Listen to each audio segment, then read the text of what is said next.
Blessings to all. Hello, my name is Jalen Reed, and today we'll be talking about the seven deadliest sins of the earth, and then we'll be talking about the seven major holidays of this earth. I'm a little nervous, but I'm also a little excited because the devil didn't want this video to happen, so that gave me even much more courage and much more reason to do this video.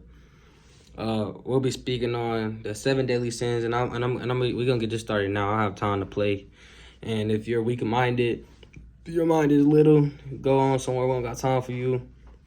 This is for my believers only, the ones who truly want to know themselves and stop living for the devil and start living for God, Him. Start living for Him. So the seven deadly sins. Number 1 is pride. Number 2 is greed. Number 3 is lust. Number 4 is envy. Number 5 is gluttony.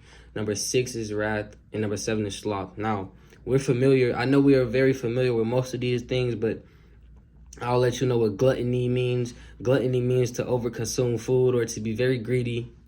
Wrath means to be angry, to have anger. And sloth, you know, the animal, the sloth, they're very lazy. So that means to be very lazy. And we're not supposed to be lazy, by the way. So, and the 7 holidays we'll be speaking on is Valentine's Day, Thanksgiving, Christmas, Independence Day, or better known as the 4th of July, Easter, and St. Patrick's Day and Halloween. These are the 7 holidays we'll be speaking on today. And I hope this is very eye-opening. I hope it changes a lot of you because it definitely changed me. Okay? First we'll be talking about St. Patrick's Day. And that means sloth. Sloth is the deadly sin that goes with St. Patrick's Day. When, you know, St. Patrick's Day, we decide to get very drunk on St. Patrick's Day. You know, people indulge in drunkenness and feel like they can sit around and be lazy, you know, not work this day. I believe everyone has the off day on this day as well. And if I'm not mistaken, this is also Cinco de Mayo. But if I'm not correct, so be it. But I know what I am true about: God. So let's dive into this right now. I'm moving a little fast, man. Actually, before we dive into St. Patrick's Day, we're gonna let you know what I'm gonna let you know what the 7 deadly sins are. So pride goes with the 4th of July. Pride, you know, on the 4th of July, we tend to have a lot of pride in Independence Day of the coming of I don't even know why. I don't even truly remember why Independence Day is important anymore. I've been cleansed of all of these things, but the 4th of July, the Independence Day, you know, we get our fireworks going and everyone feels the necessary pride, have the biggest fireworks, the loudest fireworks, you know, so that's pride. That goes with pride, by the way. Greed. Christmas is greedy, a very greedy holiday because everyone wants to have the most gifts on Christmas. They compare their gifts to their friends' gifts, who has more gifts and who has less gifts. Yes, that's very greedy of us. And also a very deadly sin. And Valentine's Day, I'm pretty sure you can put this one together with lust. We go all out for our lovers on Valentine's Day. We show our love and we indulge in adultery. We indulge in sex. You know, we do all these things on Valentine's Day. Envy. Easter goes with envy because the Romans were jealous of Jesus Christ. They were jealous of his power and his spiritual connection with God.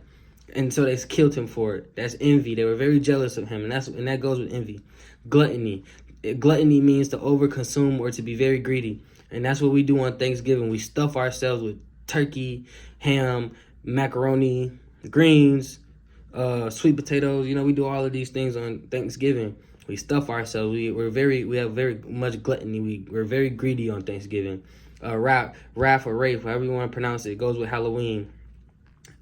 Scaring or hurting people for fun. Now what I mean by hurting people for fun, I will get into that later. But yes, that is what Halloween represents. It represents the wrath. Sloth. Like I said, that's what St. Patrick's Day is. When, you know, we indulge in drinking. We like to get drunk on St. Patrick's Day. You know, you want to feel lazy, and laziness is not something God wants us to be, by the way. But so we're gonna dive into this right now. First, we're gonna be talking about St. Patrick's Day. Let's dive into the deeper meaning of St. Patrick's Day. Who is St. Patrick? Who is St. Patrick? So St. Patrick is the primary saint in Ireland who lived in the 300s AD. His real name is Maewyn Suach. Now, before I dive a little deeper into this, I'm gonna try to pronounce these people's names as best as I can. I'm gonna try to pronounce it as best as I can. That's all I'm gonna say. His real name was Mayon Sukkot, an Englishman by birth. As a 16-year-old, he was kidnapped by Irish pirates and taken to Ireland as a slave, where he remained for 6 years. Later, he escaped and returned to England. He went on to become a priest and was sent to Ireland by the Pope as a missionary.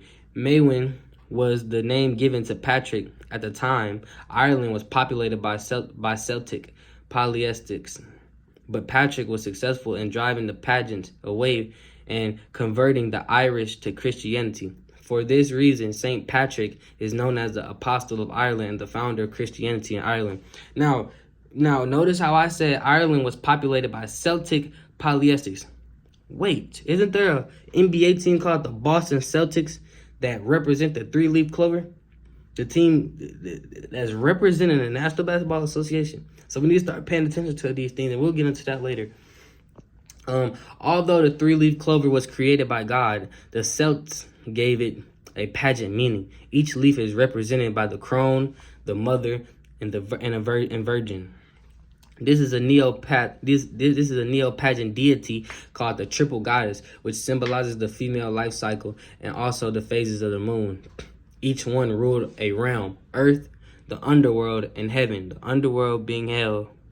By the way, many people, including some Christians, believe the leaf signifies faith, hope, and charity, but it doesn't. St. Patrick used the shamrock to explain the Trinity to the Celtic, but beware that we should not mix what is holy with paganism. Patrick's missionary efforts were so successful because he mixed pagan beliefs with Christianity, which is not surprising given all holidays are mixtures of paganism with Christianity, thanks to the Catholic Church. Therefore, the Celts believed that shamrock contained magical powers. Now, leprechauns. Let's talk about leprechauns. According to Celtic folklore, leprechauns were male fairies. Supposedly, they were wealthy shoemakers who hid their gold. If a human caught a leprechaun, they were forced to reveal the location of their hidden treasure and grant them 3 wishes. Many believe that leprechauns were sly and would trick humans. Now, let's talk about luck. Luck, or Fortuna is a Roman deity. She is a goddess, counterpart of the Greek goddess Tyche, known as the goddess of chance. There are many aspects of Fortuna, but I will only discuss a couple. Fortuna is associated with Fortuna Annonia, who is the luck of the harvest. Fortuna Prigmengia was the fortune of a firstborn child at the moment of birth. Fortuna Virgo is the luck of the virgin, and Fortuna Publica was believed to bring luck to the people. There is also Rota Fortune, Wheel of Fortune, and yes, the game show got its name from her. Yes, the game show, the Wheel of Fortune. But this wheel was not like the one used in the game show to win prizes, but actually a torture device in the Middle Ages. The wheel brought success to some and misfortune to others when spun. Yes, when spun. Pagans believed that good luck was obtained by doing certain rituals, including prayer, spells, and sacrifices. The pagan deity Luck and Fortuna can be traced to the covenant deity of God, also known as Baal, short for Beelzebub. Okay, so putting aside tradition, St. Patrick Day is a pagan holiday with evil symbols leading to Satan the deceiver. As with the other holidays, Christians should leave behind all its custom beliefs and even the word good luck and wish. As children of God who are supposed to be different in the light of this world, we need to cleanse from all forms of paganism.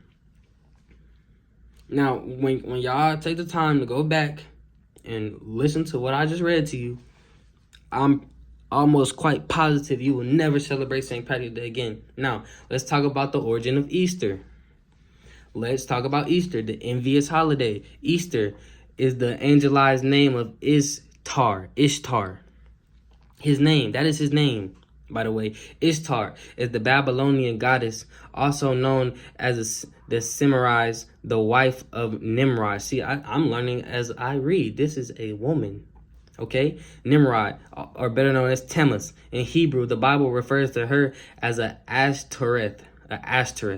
She is also a strait in the Phoenician culture. Many different names. Ishtar was known as the goddess of the east. Notice the correlation with the word Easter. And since the sun rises on the east, she was the sunrise. Because Easter is observed on the first Sunday after the spring equinox, it was a celebration of the coming of spring and the rise of Tammuz. Therefore, spring equinox equals Easter, east equals sunrise. Let me say that again. Spring equinox equals Easter equals east equals sunrise. Her husband, Tammuz, was the god of the west, and therefore he was the sunset. Okay? The winter's solstice was celebrated in honor of the sun god's departure of the death of Tammuz. For this reason, the setting of the sun is attributed to Tammuz. Therefore, winter equinox equals Christmas equals west equals sunset. So the wife is spring equinox equals Easter equals east equals sunrise. Okay, her husband is the winter equinox, meaning winter equinox equaling Christmas equaling west equaling sunset. Wow. According to the pagan belief, this is meant that their gods ruled the world at all times. At all times, people. The story of Ishtar, Tammuz, and the resurrection. According to the Babylonian legend, when Semiramis died, her husband Tammuz sent her back to earth inside a giant egg. Listen to this. Once back to life, Semiramis turned a bird into an egg-laying rabbit in honor of Ishtar and Tammuz's resurrection, which was believed to have happened in the spring. The pageant celebrated Ishtar Sunday. The celebration was a sunrise service during the first Sunday in the spring equinox. During the service, the priests would impregnate young virgins on the altar and sacrifice the 3-month-old babies from the previous year's service. Then would dip eggs into the infant's blood. To this day, red is the official color of Easter eggs worldwide. So when y'all putting that red hair in y'all, I'm not gonna go there. I'm not gonna go there right now. Let's keep reading. The pageant set aside 40 days prior to Easter to fast and pray to Tammuz in honor of his death. It was believed that Tammuz had been killed by a wild boar. The fasting culminated at Easter, commemorating his resurrection or reincarnation. Prior to Easter festivities and the 40 days of fasting, pageants including in wild parties, liquor, orgies, and all kind of immortality before submitting to the sanctionary ritual of fasting and prayer. From this tradition sprung up Mardi Gras, which is not far behind in wickedness. In its true form, Easter is a fertility pageant holiday. Ishtar has always represented Mother Earth in the natural cycles of fertility. She was also viewed as the goddess of love. There resided many sacred prostitutes or shrine prostitutes who symbolically acted out as their fertility recites in the pageant temples. Eggs and rabbits have long been symbols of fertility. So it's not surprising that they found their way into the foundation of Easter. In essence, Easter is connected to spring fertilities, rituals, and not the resurrection of Jesus Christ. Rabbits have always been known to be very fertile animals. At the rate in which they can reproduce is unmatched by any other animal that the ancients knew of. Because fertility was a major concern for those living in the Near East, where rainfall was scarce, the people practiced fertility rituals to their gods in order to encourage humans to reproduction and agricultural success. Easter Sunday services have pageant origins. Mainstream Christianity believes in early morning Easter services in honor of the resurrection of Jesus Christ. However, Easter sunrise service do not celebrate the resurrection of Jesus Christ, but rather the reincarnation of a pageant god. And what's more, as we have seen above, the activities that took place on Easter are complete abomination to God. Abba strictly condemned child sacrifice. So when y'all celebrate Easter, when I say y'all, because I don't celebrate holidays, y'all are representing child sacrifice. 3-month-old child sacrifice. The custom of Easter ham on Easter is also an abomination act before God, considering that God strictly commanded Israel not to eat pork since it is contrary to the Passover lamb. Indulging in such pageant custom is a slap in the face to God. That is a slap in the face to God. Abomination, which is popular, and you know what? Abominable, Abominable, if I'm not pronouncing that right, that's how it's spelled, which is a popular Disney Channel movie. This is a Disney Channel movie. A slap in the face to God is the name of a Disney Channel movie that we're letting our kids see. Okay? Lent comes from the 40 days of the pageants fasted to Tammuz. Christians who practice Lent have been greatly deceived in that Lent has nothing to do with the 40 days Jesus Christ fasted in the wilderness. Besides that, Lent is not mentioned in Scripture. It is practiced by the Catholic Church, which should give us a hint. Which should literally give us a hint. While Easter is not a biblical holiday instituted by God, Passover definitely is. I would like to mention here that Easter is an extremely ancient practice. In fact, it was observed before the birth of Jesus Christ. So there is no way that Easter could have celebrated the resurrection of Jesus if it existed long before he came into the world. Let's make that make sense, first of all. I would also like to point out that Passover and Easter are not the same holiday. Many Christians have fallen into a lie that Passover is the same as Easter. Nowhere in Scripture is Easter even mentioned. The King James Version contains a mistranslation in Acts 12-4. Passover was incorrectly translated as Easter. The original Greek word in the verse is pascha, which means Passover. Now, celebrating Easter does not honor or please God, even if we do it with the right intention. It was never established by God, so why are we attached to it? Why do we go great lengths to defend a holiday that angers our God? And that's Easter for you. Now, once again, when you go back and listen to what I just read to you, I'm almost 100% certain some of you won't celebrate Easter again. Now, let's go to Halloween. Let's go to the Wrath holiday. Okay? Halloween is a holiday of death, not just because of costumes, themes, or movies, but because of its meaning. Jesus came to give life. God is life. So a holiday that celebrates death comes into complete opposition to everything that we Christians believe. Halloween is also a pageant holiday to participate in anything, even remotely similar to its worship idols. Halloween comes from the phrase All Hallows Eve, which was a holiday celebrated by the Celtic Druids of Ireland, Scotland, Britain, France, and Germany. It was observed for 2 days, October 31st through November 1st. They believed that Samhain would come visit them along with the spirits of the dead looking for bodies to possess. To appease the god Samhain, the Druid priests will go from house to house asking the people for animals, crops, or humans, children or adults to sacrifice. Those who provided a sacrifice were promised prosperity for the incoming year, but those who didn't were cursed. Hence the phrase trick or treat. Okay? The Druids will also sometimes leave treats outside their homes to ward off the spirits. They would then offer the sacrifices over a bonfire. Bonfire comes from the word bone fire, referring to the ashes and bone left from the sacrifices. Celtics believed that the spirits did not like the light, so they carried lanterns made from turnips lit with coals from the bonfire to ward them off. When Halloween was adapted in America, people made these lanterns out of pumpkins, which we know today as jack-o'-lanterns. Halloween was considered the best day for divinations, marriage, luck, health, and death. Excuse me. A traditional deviation game played during this celebration was bobbing for apples. Unmarried men and women would participate in this game. The first person to bite an apple was predicted to be the first to marry in the coming year. The Druids would dress up in animal costumes to confuse the spirits and avoid being possessed by them.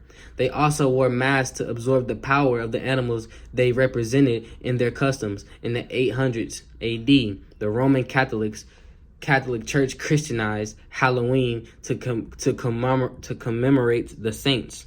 The Catholic Church often adapted pageant holidays and traditions, modifying them to make converts. Halloween was one of those. When the Pilgrims came to America, they banned Halloween, knowing that the roots were pagan. However, in the 1800s, with the influence of Irish immigrants to America due to the potato famine, they brought back Halloween. They brought Halloween back. Should Christians celebrate Halloween? The short answer is no, but of course, that is to each is to own. That is up to you. The real question is, does Halloween no gray areas in Halloween? And if you think there are, you're only deceiving yourself. So no, I do not believe Christians should be partaking in satanic holiday, no matter how sugar-coated they have made it. I don't believe God approves his children taking part in a holiday that devil worshippers use to sacrifice babies and animals, and neither should we. Help me spread the word about Halloween by sharing this post with family and friends. Continue seeking the truth and do not be swayed by paganism and doctrines of demons. May the Lord keep you and bless you. Now let's talk about Valentine's Day, man. Okay, Valentine's Day. After Christmas and New Year's, displays are taken down in stores. Up go the balloons, flowers, hearts, stuffed animals, cars, and candy. Most people are aware of the commercialism attached to Valentine's Day, but who can pass gifts those cute animals, those sentimental items? After all the thought that counts, right? Not so much the gift. And within the Christian community, Valentine's Day is all about emphasizing 1 Corinthians 13 and the love of our Savior Jesus Christ. But have you ever wondered why Valentine's Day exists? You'll probably say, well, it's about love. Everything has a holiday. Why not love? While it may seem innocent and good, the holiday is anything but innocent and good. Want to know the truth? I'll tell you. Why Valentine's Day is better left ignored than practiced, and why the so-called love we think is what it means is not what it means at all. I must add that if we seek the truth, we must seek without judging or compromising ourselves, okay? That if we seek to detach ourselves completely from this world, then we must be willing to let go of our human desires that are deeply rooted in this tradition. Truth sets free, John 8:32, but first we need to hear it in order to accept it. So here it goes. Okay, Valentine's Day comes from 2 sexually perverted pagan Roman holidays, Lupercalia and the festival of Juno Februaruta. Februaruta. Doesn't that sound like February? Anyway, Lupercalia is derived from the Latin word lupus, meaning wolf. It was a festival observed on February 15, celebrating the start of spring, celebrating in honor of Lupercus, aka Faunus and Pan, a god by the shepherds and the protector of the sheep against wolves and the promoter of fertility among the flock. Faunus was the honored god of the forests and fields, referred to as the Innis, which he made cattle fertile. Pan is the Greek god of the wild, shepherds and sheep, mountains, music, and communion of the nymphs. The Romans believed that Lupercus protected Rome from wild wolves. Therefore, Lupercus was associated by Luperci, male priest, who sacrificed goats and a dog on Palatine Hill as part of the purification ritual. This is where, according to Roman legend, Romulus and Remus were said to have been sheltered by the she-wolf. Wow. The Luperca ran around the city dressed in goat skin and covered in blood, striking women with bloody thong cut from the goat skin. This ritual was believed to purify women, making them fertile and ease at childbirth. February derives from the Latin word febura, meaning purification. Thus, February was a month of cleansing with the arrival of spring. Even wondered where the term spring cleaning came from? Like, seriously, that's where it comes from. Okay? Festival of Juno Februarita. Juno Februarita was a sacred celebration in the Roman goddess Juno, aka Februarita. She was the goddess of love, marriage, and women. It was observed for 3 days, starting on February 15th. As part of the festival, the people indulged in all manner of sexual immorality. Each young woman wrote her name on a piece of paper and put it in a bowl. Single men drew one name. The name of a woman they drew became their sexual partner for the remainder of the festivities and for the rest of the year. This is where the custom of exchanging gifts and notes between lovers originated. Christianization. In an effort to get rid of this pageant holiday, Pope G I assigned tradition of the Feast of Purification of the Virgin Mary, the Lupercula and Juno Februarita in 494 AD, and moved it to February 14th. It was later moved to February 2nd. It was known as the Candlemas, the day of the presentation of Jesus at the temple. And at this time of Constantine, church leaders wanted to do away of all pageant festivities, including the February holidays, but the Roman citizens did not agree. To appease the people, Pope G renamed Lupercula and Juno Februarita to St. Valentine's Day and moved it to February 14th. There were at least three church saints named Valentine. Two of them had been martyred for the same belief in Rome. Legends circulated about them. One legend recounted that Emperor Claudius outlawed marriage for young men, believing that single men made better soldiers. The priest named Valentine divined the emperor and continued to perform marriages among couples. He was also caught and put to death. Another account tells how Valentine wrote letters from prison to his beloved, signed, "From your Valentine." The old pageant traditions of pairing men and women through lottery was Christianized. Instead of drawing women's names, boys and girls drew the name of a saint from a box.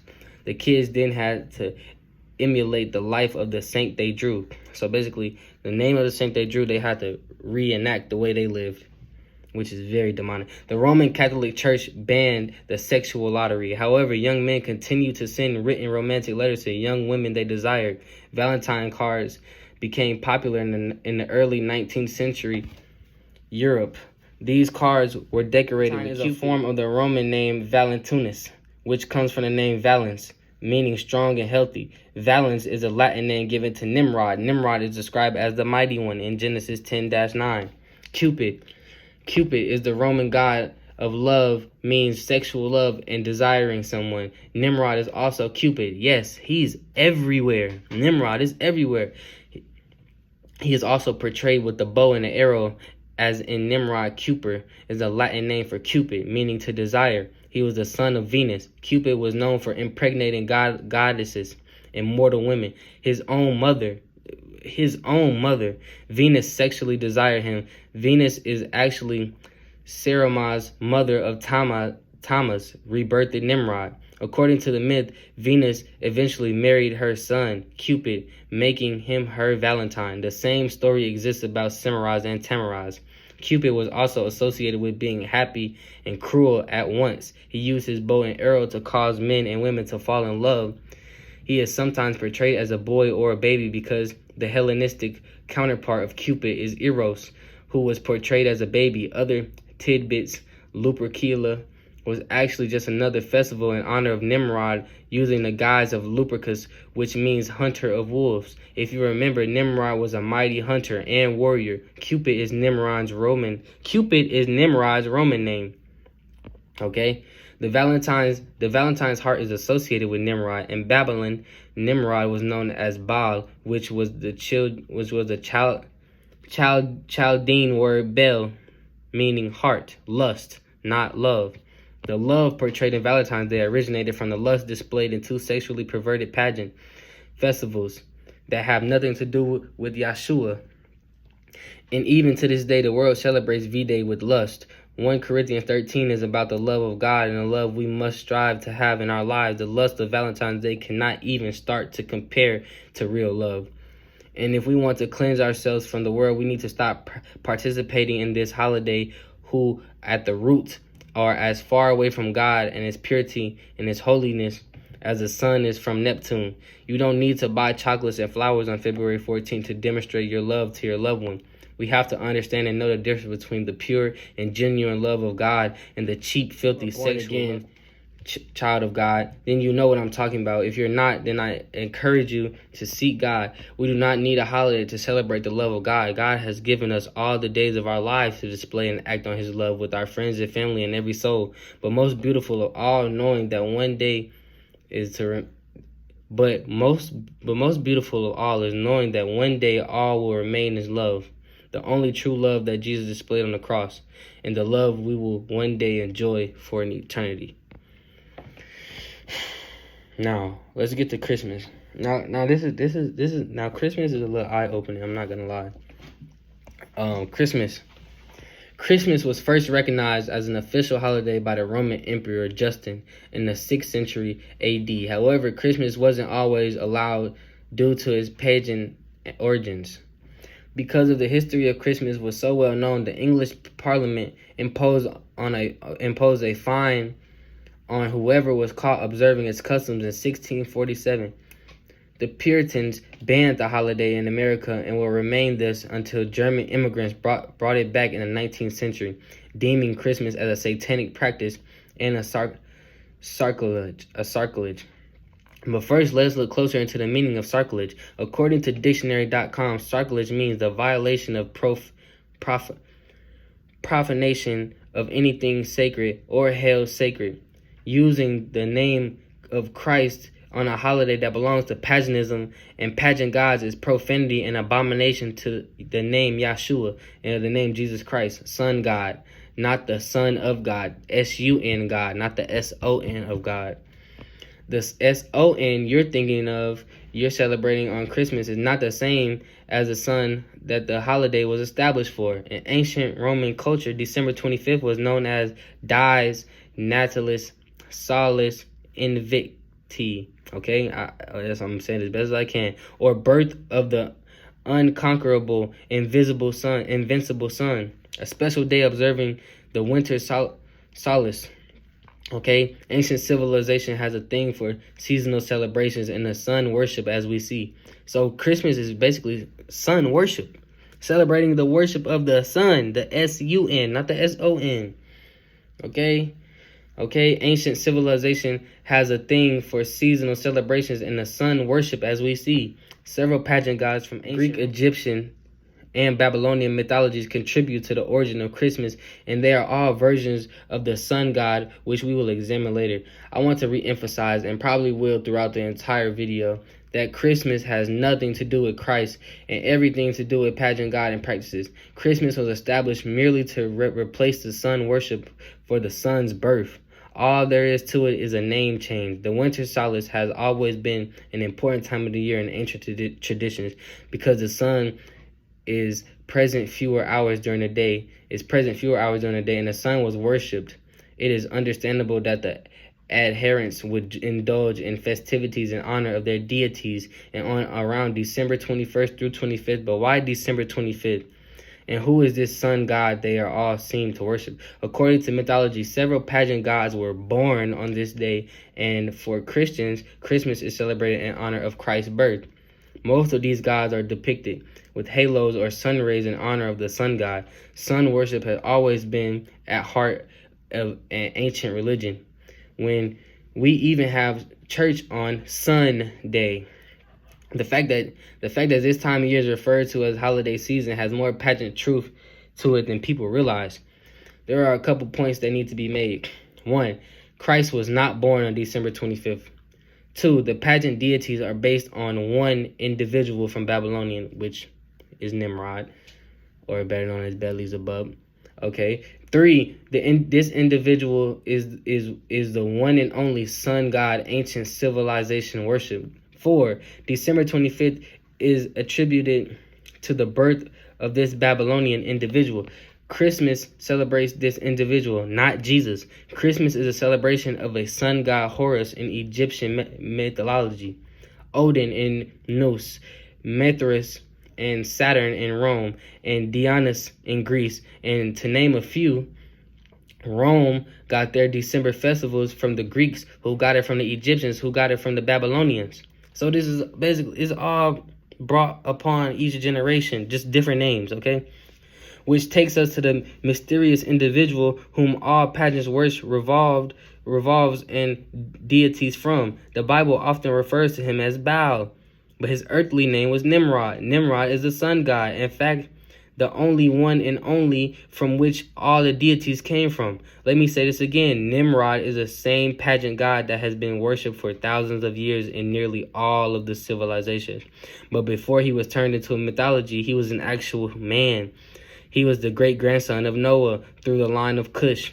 According to ancient tradition, Nimrod's birthday has always been observed on, you guessed it, December 25th.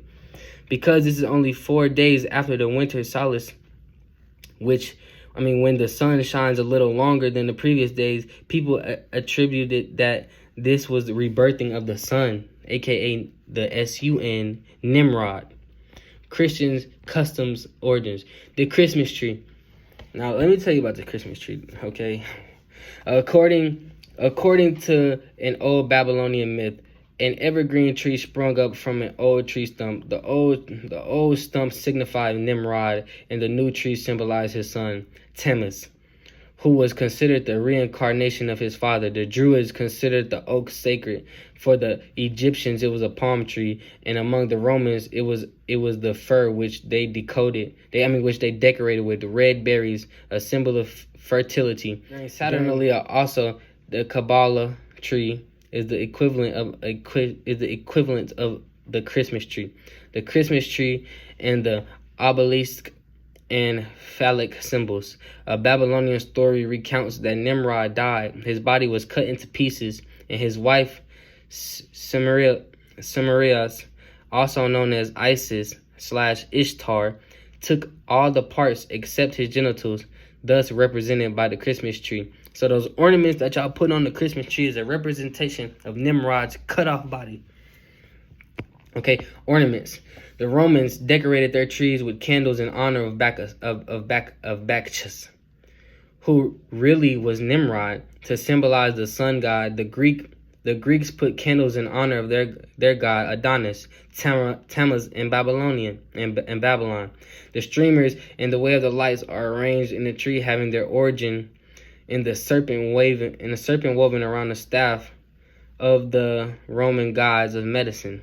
The Germans decorated the trees with fruit and candles to pay homage to their god Woden, better known as Wednesday. The stars of these trees symbolize the star of Ishtar, Isis, Semiramis, whatever you want to call them. Okay? Yeah, they have so many different names, but the name behind all of these different names is Nimrod. But the name behind Nimrod is Bel. Beelzebub is his true name. Okay, pharmakia, Greek for medicine, literally translates into sorcery. So pharmacy, CVS pharmacy, it's sorcery. All of these medicines we're partaking in is committing sorcery, by the way. Okay, so now let's talk about the reindeer. The flying reindeer who pull Santa's sleigh have their origins in Celtics as well. They are associated with the horned Celtic god, Serenus, god of fertility. In Norse mythology, Odin rides an 8-legged horse called Sleipnir, okay? As he travels around the world, sounds very much like Santa Claus. The bolts of holly represent Isis, Ishtar, Semiramis, known as Nimrod, which symbolizes fertility. Mistletoe was used in Druid rituals. Wreaths were used in pageant rituals. 4 candles were placed on the wreath to signify the 4 elements: earth, wind, water, and fire. The shape of circle symbolized the cycle of life. So there goes the reindeer for you, okay? So now let's talk about Santa Claus, and this would really open my eyes to Christmas, and I would never celebrate Christmas again. The origin of Santa Claus can be traced back to a Catholic bishop called Saint Nicholas from Myra, who lived in the 4th century. There are many legends about him that is uncertain which are true. Nicholas was a wealthy man. It was said that there were a poor man who had 3 daughters. The man didn't have any money for his daughters' dowries, so they couldn't get married. One night, Nicholas dropped golden coins down the chimneys for the girls. This is the most famous story about Saint Nick, though. It cannot be verified. Tradition celebrates Saint Nicholas on December 6th. 16th century English version of Santa Claus was Father Christmas, an old white bearded man dressed in green or red coated lined with fur. Father Christmas was known as a very jovial and charismatic man. Okay, since the St. Nicholas tradition was no longer observed, the celebration for the Father Christmas was moved to December 25th to coincide with Christmas. Modern Christmas traditions borrow many elements from Yuletide. During Yule, several activities took place on what was the wild hunt, in which a ghostly procession flew through the city through the night sky. The leader of this procession was Woden. It was said that several concepts from this Norse tradition influenced the legend of St. Nicholas, including the long white beard and his flying horse, reindeer in American tradition. Much of modern Santa Claus was also influenced by Odin, who lived in the north, rode an 8-legged flying horse, traveling the world bringing gifts to people. Santa was a common name for Nimrod in Asia Minor. This was the same fire god who came down the chimneys of the pageants, and the same fire god to whom the people burned and ate children in honor for. Santa Claus is not a happy old man bearing gifts, writing letters, and baking cookies for, but a pageant deity born out of deception, evil, and occult, and a part of the occult. Even the name itself says it when you rearrange the letter Santa into Satan. So if you rearrange Santa, it literally spells Satan. All you have to do is just rearrange the words. Okay? So we need to wake up, people. We truly need to wake up to what Christmas really is. Christmas is not a holiday celebrated with nice cookies or writing nice letters. It is a holiday to whom the people burned and ate children in honor of. They're burning children in sacrifice and eating them. That is what Christmas is. That is what Christmas truly is. Elves. Let's talk about the elves. Elves are Germanic mythological supernatural fairies. They possess magical powers and have the power to either help or trouble people. Beliefs concerning elves vary considerably within cultures and traditions. However, they were mainly associated with the cause of illness. Therefore, the Scandinavians used the 5-point star elf cross to ward off malevolent elves that cause harm. Whatever the origins of these elves, there is no doubt about their pageant roots. Now that we have looked into the origins of Christmas, let's see what the Bible has to say. The Bible is going to back me up on everything I have to say. The Lord has always detested the pageant traditions of men. In fact, he punished and rebuked the children of Israel so many times for following after the pageant practices of the Gentiles. In the Old Testament, we see a jealous God who did not tolerate idol worship and paganism, and Christmas is a paganistic tradition to the core. Mark 7:8-9. End quote. You leave the commandments of God and hold the traditions of men. And he said to them, you have a fine way of rejecting the commandment of God in order to establish your tradition. God has commanded us not to follow after these traditions made up by men, especially holidays that are rooted in paganism. We cannot claim the worship of God while observing a holiday created to worship gods, meaning Satan. I know this may come out as a strong statement, but let us not sugarcoat the truth. We are quick to criticize the Jews for their continual falling away from the God by pursuing other gods, but we do the exact same thing when we set up our Christmas trees. The Jews made the golden calf, and we set up altars in our homes to bow. Altar meaning the Christmas tree, setting up a Christmas tree, or decorating your homes with those Christmas lights or anything like that.